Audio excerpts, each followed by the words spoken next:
Morning students. आज हम management के ऑब्जेक्टिव पढ़ेंगे। ऑब्जेक्टिव्स ऑफ मैनेजमेंट, उद्देश्य। प्रबंध के कौन कौन से उद्देश्य होते हैं, कि रीज़न क्या है कि मैनेजिंग फॉर डूइंग मैनेजमेंट, कि आपको बिजनेस के अंदर मैनेजमेंट करने की ज़रूरत पड़ी, क्या कारण है और क्या उद्देश्य है जिनके कारण आप क्या करते हो, प्रबंध करते हो संस्था में, या कोई भी मैनेजर किसी भी ऑर्गेनाइजेशन में मैनेजमेंट का काम करता है। तो हमारे 3 मेन उद्देश्य हैं किसी भी ऑर्गेनाइजेशन के। फर्स्ट है organizational objective, second social objective और थर्ड है पर्सनल ऑब्जेक्टिव। अब इनको हम डिटेल में करेंगे। फर्स्ट है ऑर्गेनाइजेशनल ऑब्जेक्टिव। संस्थागत उद्देश्य कौन से होते हैं बिजनेस के? तो बिजनेस 3 चीज़ों पर निर्भर करता है, कि एक तो कि बिजनेस, जब बिजनेसमैन है कि वो लंबे समय तक बिजनेस करना चाहता है, चाहे उसके पास प्रॉफिट हो या ना हो, यानी कि ना तो प्रॉफिट होने चाहिए, अगर उसके पास अगर प्रॉफिट नहीं है तो लॉस भी नहीं हो, तो वो क्या है, सरवाइव करना चाहता है, लंबे समय तक जीवित रहना चाहता है। तो इसकी यही कंडीशन है कि अगर उसको प्रॉफिट नहीं हो रहे तो उसको लॉस भी नहीं होने चाहिए, तभी वो जीवित रह सकता है। और लंबे समय तक जीवित रहने के लिए ही कोई बिजनेसमैन जो है वो बिजनेस करता है। सेकंड है प्रॉफिट अर्न करना, यानी कि लाभ अर्जित करना। अब आपको पता है कि बिजनेसमैन का मुख्य उद्देश्य क्या होता है, लाभ कमाना, और लाभ कमाने के लिए ही वो बिजनेस करता है। तो हाई प्रॉफिट रेट और लो प्रॉफिट रेट, कि उसके लाभ की मात्रा कितनी है, लाभ की मात्रा ज़्यादा है या लाभ की मात्रा कम है, उसी को वो मैनेज करके चलेगा संस्था के अंदर, कि उसकी जो लाभ है वो किस दर से प्राप्त कर रहा है, और वो ज़्यादा से ज़्यादा उच्च दर पर लाभ प्राप्त करना चाहता है, इसलिए वो मैनेजमेंट करता है। थर्ड है ग्रोथ, यानी कि विकास होना, कि विकास का मतलब क्या है, कि मार्केट में उसका शेयर कितना इंक्रीज हो रहा है, यानी कि बाजार में लोग उसको कितना जानते हैं, कि उसकी जो बिक्री दर है, यानी कि सेलिंग है वो बढ़ रही है, ज़्यादा से ज़्यादा नंबर ऑफ़ एम्प्लॉयज़ ज़्यादा से ज़्यादा बढ़ रहे हैं। तो इसी से पता चलता है कि संस्था जो है वो ग्रोथ कर रही है। अगर कस्टमर के में उसकी रेपुटेशन अच्छी है, या उसके वर्कर इंक्रीज़ हो रहे हैं, उसकी रेपुटेशन अच्छी है, मार्केट में उसका हिस्सा ज़्यादा से ज़्यादा है, ज़्यादा से ज़्यादा हिस्से पर वो अपना दबदबा रखता है मार्केट में, तो इससे पता चलता है कि संस्था जो है वो विकास की ओर अग्रसर हो रही है। तो इन तीनों चीज़ों को सर्वाइवल, यानी कि लंबे समय तक जीवित रहना, लाभ कमाना और विकास करना, इन सभी तीनों संस्थागत उद्देश्यों को प्राप्त करने के लिए ही मैनेजमेंट की जाती है, और बिना मैनेजमेंट इन तीनों चीज़ों को प्राप्त करना असंभव है। तो इसके बाद है हमारा सोशल ऑब्जेक्टिव, सामाजिक उद्देश्य है किसी भी बिजनेसमैन, क्योंकि हर कोई बिजनेस जो है वो कहाँ पर होता है, समाज में रहकर। अगर कस्टमर ही नहीं होंगे, ग्राहक ही नहीं होंगे, तो बिजनेस किसी भी प्रकार से नहीं चल सकता।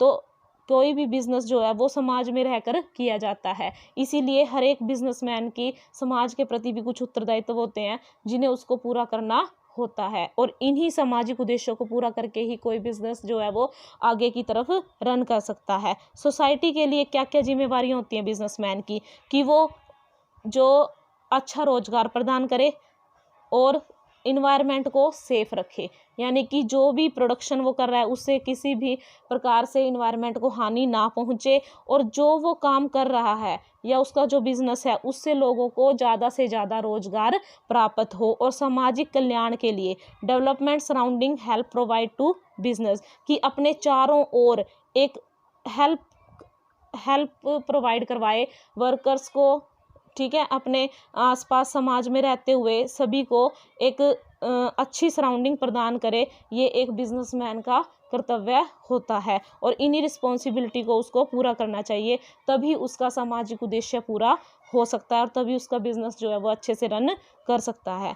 थर्ड है पर्सनल ऑब्जेक्टिव। अब कुछ ऐसे ऑब्जेक्टिव होते हैं जो उसके खुद के लिए भी होते हैं, या संस्था के अंदर जो व्यक्तिगत उद्देश्य हैं, यानी कि अलग अलग व्यक्तियों के अलग अलग इंटरेस्ट, अलग अलग उनके अपनी अपनी रुचियाँ होती हैं, जिनके हिसाब से वो काम करने के लिए तैयार होते हैं किसी भी संस्था में। तो उन आवश्यकताओं को पूरा करना भी एक बिजनेसमैन का कर्तव्य होता है। तो इसके लिए भी मैनेजमेंट जरूरी है। अगर आप अपने व्यक्तिगत उद्देश्यों को प्राप्त करना चाहते हो कि बिजनेस ओनर नीड प्रॉफिट, अब बिजनेस ओनर जो है उसकी क्या नीड है, वो क्या चाहता है कि ज़्यादा से ज़्यादा प्रॉफिट हो। और वो प्रॉफिट कब होंगे, जब अच्छी मैनेजमेंट होगी और मैंने हर चीज़ को, जो जितनी भी एक्टिविटीज़ हैं उनको आप अच्छे से मैनेज करके चलोगे और वर्कर से अच्छी तरह से काम करवाओगे, तभी वो नीड पूरी हो सकती है।